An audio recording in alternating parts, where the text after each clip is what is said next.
Hi, this is Maria Quattrone, and this is the Be the Solution podcast. And today I welcome my guest and friend Cliff Lewis from Allentown, Pennsylvania, Coldwell Banker, Hertzside. How are you? Welcome. Thank you. Thanks for having me. I wanted to be in a business. I wanted to be in a business that I did not have a ceiling. Take a pen and a piece of paper, draw a line, draw another line next to it. At 365 days, if you drew 365 lines, you started here with one line, but look how far you've come.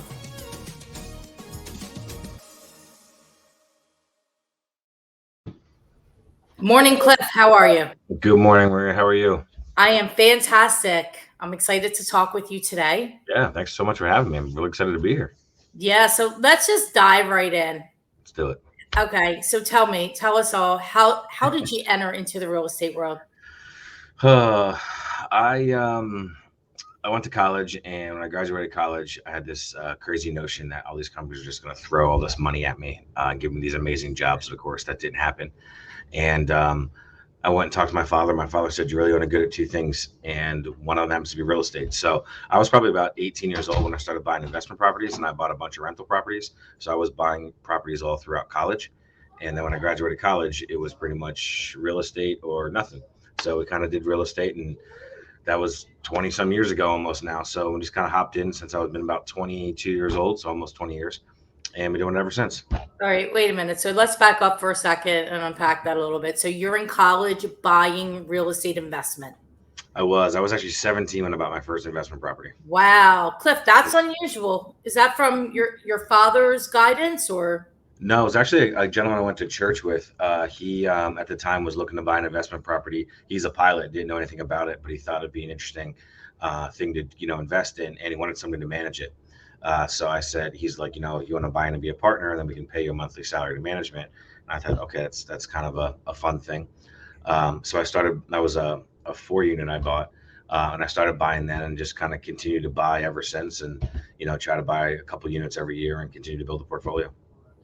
So you're 17, you're partnering with this pilot, you're putting the sweat equity in.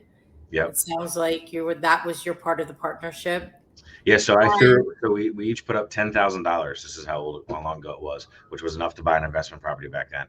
And I was a busboy at a local diner, and I had a little over $11,000 in my bank account. And I wrote a check for 10,000 and drained the whole entire thing and bought into this investment property. wow, so that's pretty ballsy. Yeah, yeah. I kind of figured, this is pretty much everything I worked for, so kind of go for it. And luckily, it worked out well. To this day, I still have that apartment building, and like I said, it's a 4 unit, and three out of the four tenants have never left. They're still living there. It was my best investment property I've ever bought. I should have stopped then, but of course I didn't. How about that? Yeah, What did you pay back then for that? $160,000 for 4 units. Right now, that same building, the one next to it, which is also 4 units, just sold for about 750. Oh So wow. yeah, you're talking to some serious appreciation just over time. Wow, that's a great investment. Yeah, it was a good one. So you started getting into real estate by investing in real estate. Very unusual for a real estate agent to start that way at the ripe old age of 17. Yep. Yeah. I was actually renting an apartment when I was buying investment properties because I was in college and I didn't even own a primary home first. I probably had 8 or 9 units before I bought a home. Wow. So you're 22 and you start solo by yourself, you join a team, what do you do? Yeah. So back then, I didn't really have teams weren't really a thing really as much as they are needed, and they are now. And I started as an agent for myself. I started with commercial real estate, and I did commercial real estate for about 3 years. And then I enjoyed it. It was interesting. I learned a lot. The deals were much, much longer. It was not uncommon for a deal to be 9, 10, 11, 12 months. And, but they were few and far between. So as I was kind of waiting for those to close and kind of going through stuff, I kind of dabbled a little bit in investment properties. In my first year ever, excuse me, residential properties. In my first year ever selling residential real estate, I sold one house. I was actually a house that my father had bought for my sister, and she had since moved out. And he said, "Hey, sell this." And I was still bartending and finishing up college and that kind of stuff. Taking a couple extra classes, so it wasn't a huge deal. But my first year, I sold one house, and wasn't until about my third year I kind of went full time and dove in, and always as a single agent, and then kind of started really building my career from there. So one house, you're doing commercial real estate. Why'd you switch over from commercial to residential? For me, going back that long ago, in my area, commercial is a very, very select market, and it's a hard market to break into. And it requires a lot of networking and a lot of events and a lot of night solutions. And I was still bartending, so I couldn't go to a lot of those activities. And the company I was with was a mom and pop shop. They've since closed up. Great people, but unfortunately, they closed up. My commercial mentor left and moved to South Carolina. So I was the only person left, and I really didn't know enough about it to continue to grow it. So that's when I made the switch ultimately over to residential. So into residential, you're in year three now. You're in the thick of it. What what happens? So this thing called Zillow comes out, and it was this online solution for Zillow, and everyone seemed to not want to have any part of it. And I thought, yep, if no one else wants to do it, then I 100% want to. And at that point in time, I was just scrambling to get deals anywhere I could, and just out there hustling. I mean, I can remember, years 3, 4, 5, and 6. You're in there 10, 12, 15 hours a day, just finding anybody you could sell a house to. It didn't even matter the price point or location. Or I drove down to Manayunk, and just sold houses my first couple of years, to try to build my career. And I just kind of jumped in with both feet and just kind of started growing it from there. And the more you do it, the more you learn about working on the business versus in the business, and kind of getting better at this, and kind of build it from there. Wow. So what I hear you saying is a lot of grit, discipline, persistence, and consistency. Huge, huge. Yeah, I tell my agents to this day, I said, stop trying to do 10 different things. Just do one thing and do it really, really well, and prepare to get your ass kicked in it, and prepare to have to get up and do it all over again. And just grit is the most important thing I recruit to. I say that all the time. You have got to be able to, fall and tumble and say, this isn't what I signed up for, and kind of go from there again and again and again in order to find your success. So have you been able to figure out which people would be successful? I wish, right? Wouldn't that be the magic bullet? That'd be fantastic. We just don't know. I know, I know. Yeah, you get a couple people. You can you can kind of see some people that are willing to put the work in, and then you get a couple people you didn't think that were going to make it, and they end up doing a fantastic job. And then it goes the other way. People you're like, I don't understand why this isn't clicking, and then they end up leaving the business or something like that. Indeed. We definitely do see that. So why did you decide to start your team? Just got too busy? Yeah, so my team was actually built out of necessity. So probably year 4, year 5, I was up to about 80, 90 houses a year myself. And there were still clients I wasn't able to service or do a great job with. I felt like I was really kind of, not giving them the experience that I wanted to give them. So I hired a couple agents to just work my kind of overflow. And then from there, I said, this isn't really working out the way I wanted to. I don't have control. I feel like they're not doing a good job. So I kind of started with the team mentality with me and a couple agents. Anybody that starts a team or builds a team will tell you, you run through, 5, 6, 7, 8, 9 agents in the beginning, not even because they're bad agents, not even because it's their fault, just as you're trying to build the process and get this better, and ultimately give the consumer a better experience, which is the most important thing to me. So my last year as a single agent, I sold 157 houses. And that year, I was like, okay, this is it. I can't do this anymore. I can't keep running at this speed. I'm exhausted. And then I was like, I need to actually bring on people that work for me. So my first hire was an assistant. I had an assistant that whole year, and then I hired another assistant to kind of help start the team up. And then I brought in 2 agents, and then from 2 we went to 4, and then from 4 we went to 8, and then from 8 we went to about 16. Then from 16 scaled all the way up. Now we have about 52. So we have a pretty large team. That took about 10 years to kind of go from, and it's going pretty well. It's a lot of fun. Awesome. So you have 52 agents on your team now? Yeah, yeah, Okay. which is good. That's great. And where were you last year? About 19. So Mm. our good friend John will tell you that KFR has become our mantra, and that's pretty much what we do day in and day out. And we have about have about 12 staff people as well now full time to help assist those agents and have a full time recruiter. And you know, the team itself has become a small brokerage inside of a brokerage. How about that? Yeah. Did you know you wanted to do all that? No. No, there's still days I don't know if I want to do all this, but here we are, right? Here we are. Let me ask you a question. What did you have to overcome in order to get to where you are today? uh, I would say for me it was easier because I was poor. So for me, I didn't really have much choice. You know, um, I can clearly remember this day looking at two bills and figuring out which one was more important to pay and which one I could wait another month to pay. Um, you know, I didn't grow up with a real estate background, or my father actually works for me now as an agent. But you know, he wasn't in real estate. He didn't own investment properties. Um, so for me, it was always the idea of, okay, I know I don't want to be here. I've got to pick myself up high enough to kind of promote myself to get to that next level of living. So all it was out of necessity and out of desire. Yeah, 100%. Yeah, I mean, you know, at some point in time when you're living paycheck to paycheck or month to month or whatever it is, you see people that have a better way of living, or you hear about it and you kind of like, this is a much better way to live. And you kind of just, and I just jumped in with both feet and kind of thought, look, you know, I'm going to try this. I'm going to go all in on it. And if it fails, I was poor before I started, I can be poor again.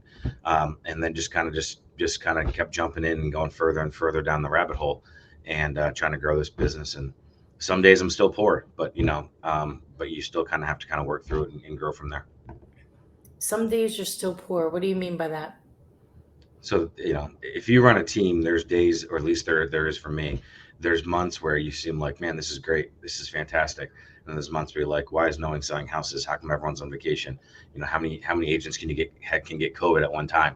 You know, there's months where you look like you did a lot of sales, but then when you look at the revenue side after you pay the expenses, you're like, why am I doing this all? I mean, this is, my agents are making more money than I am. I mean, you know, I think that's something that as a team leader you always struggle with, you know, trying to find that profitability line, and of course, you know, trying to get those agents productive and go from there. Yeah, well, we can't make any human productive, that's for sure. Ain't that the truth? Right? We can't make it, and it's tough. I don't think a lot of people, Cliff, realize what it really takes financially to run an organization like yours, like mine. Sure. It's a lot. In fact, there's months where, I might not take my salary. Oh yeah, absolutely. Yeah, I'm the same way. I always say I don't take my first paycheck until April. You know, the first 3 months of the year, you tend to not have enough sales to be able to pay for all your expenses, and you know, all the important stuff that comes first. And you know, I always make sure all my people are paid and my agents are paid and everything's great. But that usually means those first couple of months are thin. You know, coming out of those winter markets or winter months. So yeah, that's I agree with you 100%. Especially where we live, because we do have the seasonality.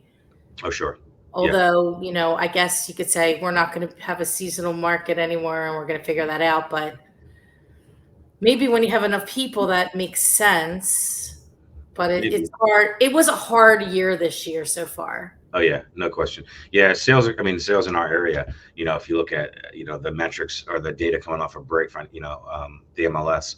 You know, they're down 20% across the board as a market, and that's including your market, my market, um, even in New Jersey and even in Delaware. So I mean, you're talking a 20% reduction in sales Q1, and now it's the scramble to try to make up as much of that as possible.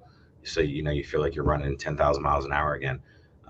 But it's kind of how it goes, right? You know, it's that ebb and flow of the business. Yeah, I think, well, I know for us, we had a good amount of people out December, January, and February with COVID. Same. And And we have so, a big case. I mean, we have, I think, 6 agents right now that have it. So it just kind of came with another big flow this last few weeks. so now a whole nother cycle of it. Yeah. Yeah. But on a better note, so what things does your team do from a marketing standpoint? Where do you think you really hit the mark on that? From a marketing standpoint, you know, I'm very fortunate to have Cold Bank Harsa kind of as the mothership, and they always have great content and great, you know, items for us to use and then brand for ourselves and kind of grow from. What my team does is I tell all my agents the most important thing is the experience that the client gets, right? So we want to make sure that from start to finish, from our first conversation to our 6 month follow up, everything went as smoothly as possible. If an agent says to you they're going to make this stress free, I always say they're lying, because whenever you're moving your family and you're packing your stuff up and going from one house to another, it's stressful, period. It's going to be bumpy, stuff's going to get mistaken, stuff's going to get lost. It's going to be a tough time. And our job is just to grab as much stress of that as possible and put it on us as the agent and take it off you as the consumer. So I really, really have my agents focused on, all I want you to do is you do your prospecting and then you give the consumer the best experience possible.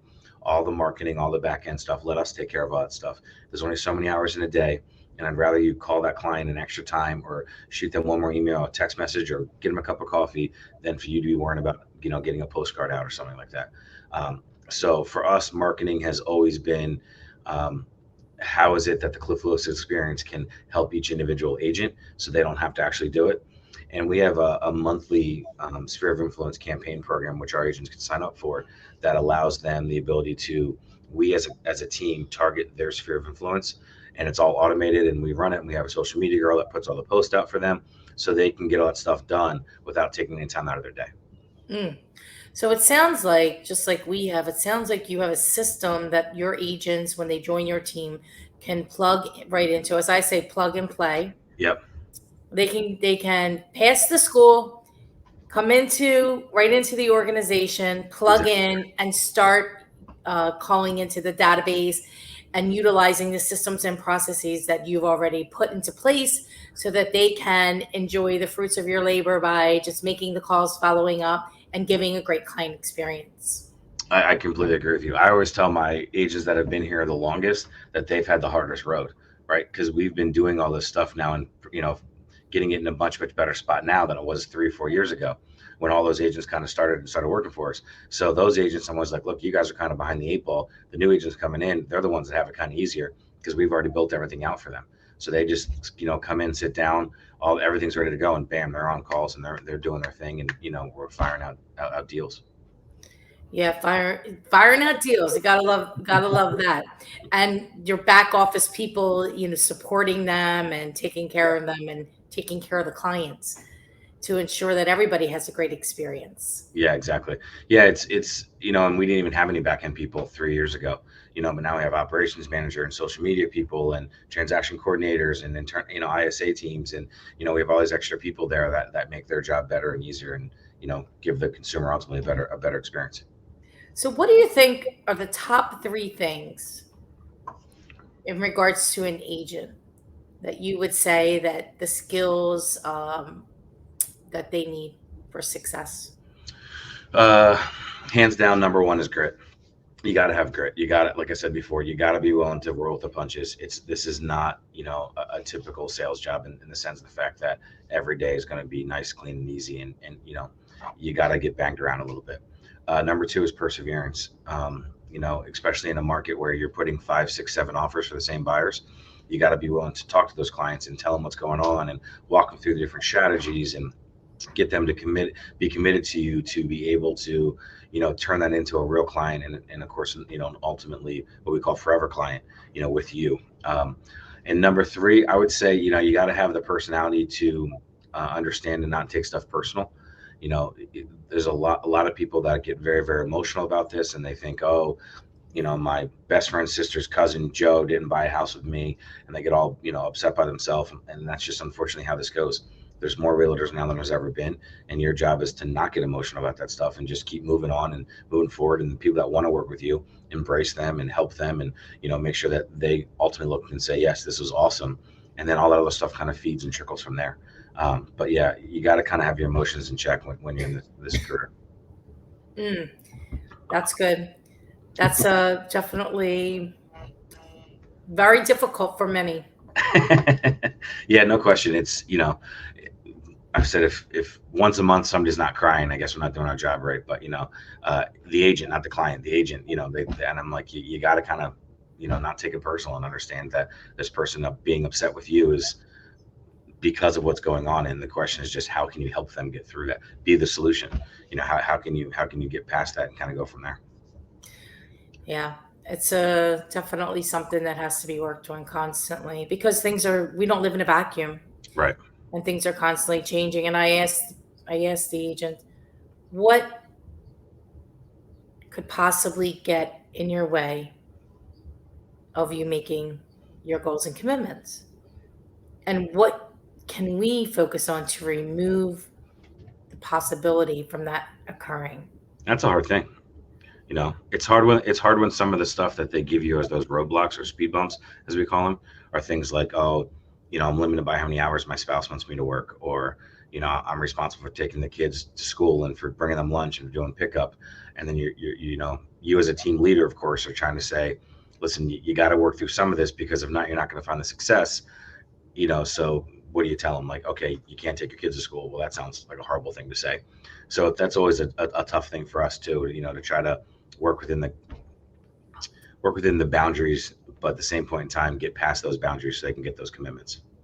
I think as a new agent, would you agree or disagree with this statement that you should be expecting to get put in a minimum of 50 hours a week? Yes, I think so. And I loved, I stole your boot camp from Maria, because she's amazing. And, that commitment you get from off the bat, it has to be everything. If you're not willing to, if you say I can only do 20 hours a week, it's too hard. There's too much going on. There's too many moving parts. The agreement of sale, the estimated closing costs. I mean, the legality of the whole entire thing becomes too much, and you're really setting yourself up for failure off the bat. But yeah, I think at least 50 hours. I mean, I think that's more than realistic, of what you need to kind of take to become successful. Yeah, I agree. And I tell everybody that. And when they say, well, I have this job and that job and this thing and that thing, Yeah, you know what? And I tell everybody, listen, here's the deal. You always know where you stand with me. yeah, Very transparent, very direct, very kind, very generous too. But I'm going to tell you the truth. yeah. I agree, and have that conversation up front with them. You know, we have a guy who joined our team. We found out 2 weeks after he's been here, he has 3 other jobs. He bartends 1 day a week. He works retail 3 days a week, and then he was still in school, and then he was doing this like after school mentoring thing. And he's like, yeah, and then I want to get into real estate. I'm like, when? How many hours do you possibly have? You got to be willing to sacrifice something, because ultimately we only have X amount of hours in a day. And I can help you make more money. I can help you be more successful. I can give you all that stuff to make you productive. But like you said, I can't actually make you physically become productive. I can just give you the stuff to allow you to become productive. And I can't give you more time though. So if you only have an hour a day because you have all these other responsibilities, your success is going to be limited, not because of anything that I'm doing, but because of what you're willing to actually sacrifice to be in the business. And I think that there is a sacrifice that needs to be made. Yeah. I know when I came into the industry, I was working another job, a career, in fact, of radio advertising sales, which was crazy. But I did give it as much as I could, and I worked both things simultaneously. I literally would be driving to an appointment to sell radio and be on the phone with a client negotiating a deal for a house. Yeah, So that's grit, ladies and gentlemen. That is grit. that is grit. And Yeah, I worked 7 days a week for 5 years. yeah, yeah. And I think I this didn't success work that you all have, day Saturday. yeah, but I think your success is a product of that. People say, well, how do you do it? I said, I just go. I don't know. I know, I know. You just get up, put the big girl panties on. Yep, All right. yep. Strap up the boots and just go. Exactly. Yeah, Exactly. So you have a scholarship program. yep. We Yes, do. we do. And so how can somebody get into your scholarship program, Cliff? So, I mean, you go onto LinkedIn or Indeed or any of those sites, you'll see our ads all the time running. Then we have you come in, you talk to our recruiter, candid conversation, kind of go from there. Um, we've got a little stricter with our scholarship, just because, as well as we talked about before, um, the number of agents not passing the test because they're not committing off the bat has gotten to be a little bit ridiculous. So we just ask you questions like, look, when you're done school, would you be willing to go full time? Is this not going to be a part-time gig? How many hours a week do you think you can put into your career? And they just go right on those sites. You'll see the Cliff Lewis Experience. That's us. Just click on there, set up the interview. I'm happy to talk to anybody, and just have those conversations. And then it's all online these days. So they sign up. It's 2 classes. It takes. I think you can do it in 4 weeks if you rush. If you do the accelerated class, or 8 weeks if you do the more standard class. Get licensed, then come out and sell some houses, have some fun. So, in regards to the program, what do you think a first-year agent can do? 12 months. Financially or volume Yeah, wise? 12 Or months. transaction numbers. Okay. Unit count. Unit count. Yeah. So we do the same as I'm sure you do too, which is you have to have 3 actionable items in your first 90 days. Yes. Where an actionable item is, of course, under agreement, a listing or a closing. And then we try to say, okay, you got to get at least at minimum 1.5 sales a month. So if you can't get 1.5 sales per month, then there's an issue either on our end or on your end, and we need to sit down and figure that out. And we review that roughly every 6 months. If I look at the board and I don't see your name for 8, let's be honest here, 6-8 weeks, then we're going to sit down and have a conversation and see what's going on. As of course you can attest to, when the team gets to be our size, it's not because I need you to sell houses to make us more money and profitable and so I can buy fancy jewelry and nice things. It's because when you sign on with us, it's we make a commitment towards you, and we ask that you return that commitment towards us. And I don't want you to be sitting there saying Cliff's not doing what he told me to be doing, and me not realizing what that is. And the flip side is, if you're like, hey, I'm kind of half in, half out, then that's not really the place for us to be. We need that full commitment in order to make this successful. Yeah, no doubt. I say also that if you, as a team agent, are working on our leads and you're not following up on them, you took them from your friend, your Right. coworker. Right. And so, and then you're not working on, so then you stole that from the team. I don't know if it's stealing, but whatever. I feel like it's stealing. I feel like. I mean, I've said that before, and then I've been corrected. I was corrected by somebody, and then I'm like, well, okay. So I spend the money, right, to generate the opportunity through my social juice, right, through my personality brand. Yeah. Because we have business coming every single day. People call and say, "I want to sell my house. I saw you here. I saw you there. I know." I had a guy call. He was in 5 years ago. He's like, "I get your emails for we've been using Follow Up Plus for the last 3 years. Every week they get a video." Yep. Well, just about every single week. I might miss a week here and there, but right. They get 48 videos a year with me. Blah blah blah. Blah blah blah. Yeah. So they'll come in the office and they'll be like, "Hi Maria, I watch your videos." It's kind of funny. Right, and then that agent that's not committed does a bad job following up, and you just spent 5 years, 48 videos a year, keeping them engaged, and then your agent poofs because they're working part-time at Target. What about this? What about the fact that it's your brand, right? And you are your brand. And so now Cliff Lewis, he sees people don't follow up. Right. Oh yeah. Right. So there's gotta be accountability. It's like, what is it? Accountability, highest form of love. Right. Absolutely. Yeah. No question about it. I mean, I'll go through, I use Follow Up Boss as well, and I go through Follow Up Boss and I'll just look and say, I'll even ask the agents, we do a weekly accountability meeting that agents under 120 days with the team, it's mandatory. Agents that have started to slip, we kind of make it mandatory. And then for everyone else, it's kind of open. And we just ask those questions like, how many phone calls you committed to make this week? Because last week you made 10 and you took 15 of my leads. So which 5 people did you not decide were good enough for you? Because I need to give them to somebody else and kind of go from there. And just try to figure that kind of stuff out now, and have those tough conversations now rather than later. Absolutely. Yeah. So let's switch gears a little bit. Let's talk about what is transpiring in today's marketplace, and based on your professional opinion, Cliff, where do you think we're going to be, say, come September? So September. Just in my market, specifically in my market, we still are drowning in inventory, not having inventory. So drowning is the wrong word. We were still starved for inventory. So my market should have roughly about 4,000 homes in our area in order to be balanced. 6,000 is where it starts shifting to a buyer's market. 2,000 is where it starts shifting to a seller's market. We're hovering right now just under 600 homes. So we still have a long way to go in order to hit that kind of balanced marker. So, even with the last real estate crash, the Northeast was kind of the last to get affected. My area specifically trailed off about a year and a half before it kind of hit us when the rest of the country was already kind of feeling it.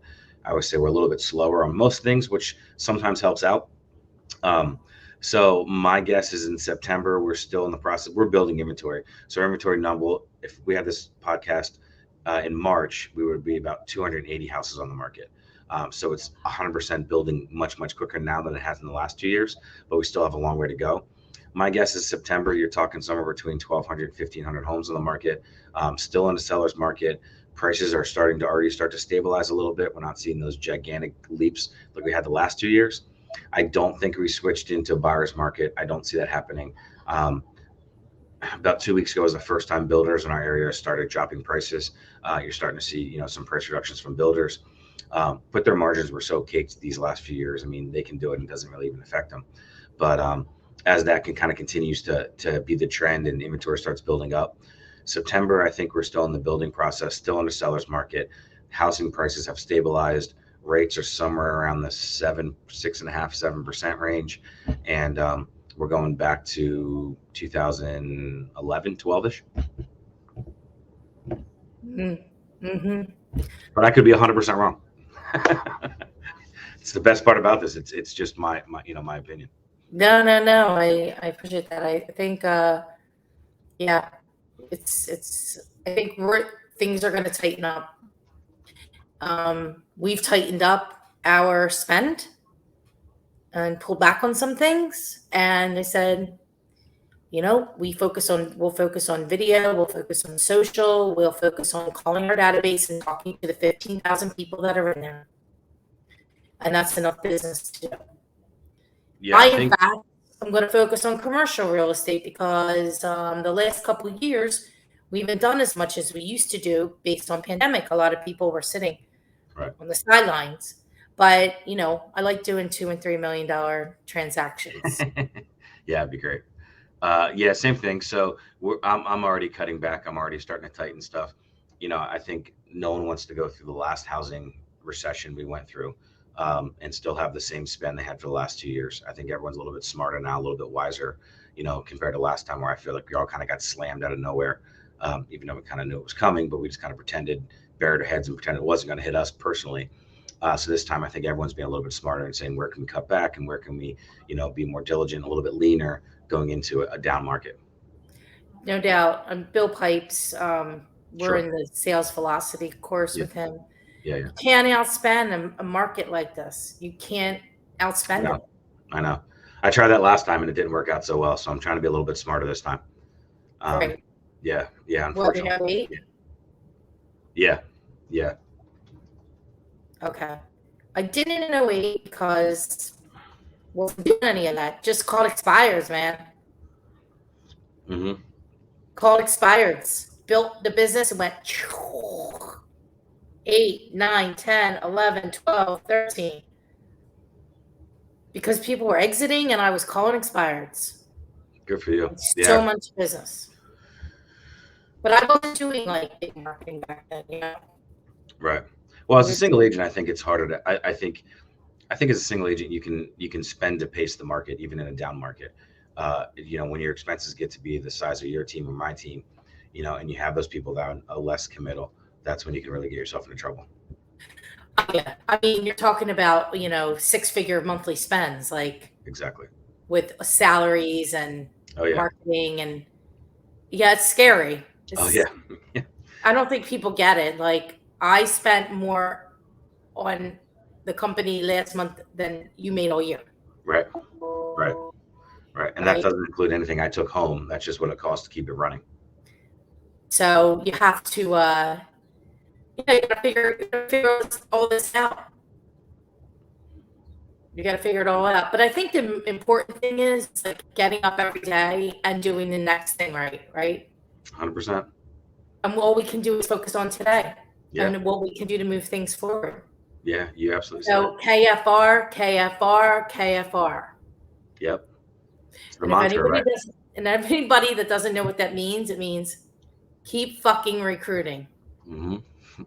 Yes, it does. And that's what we do.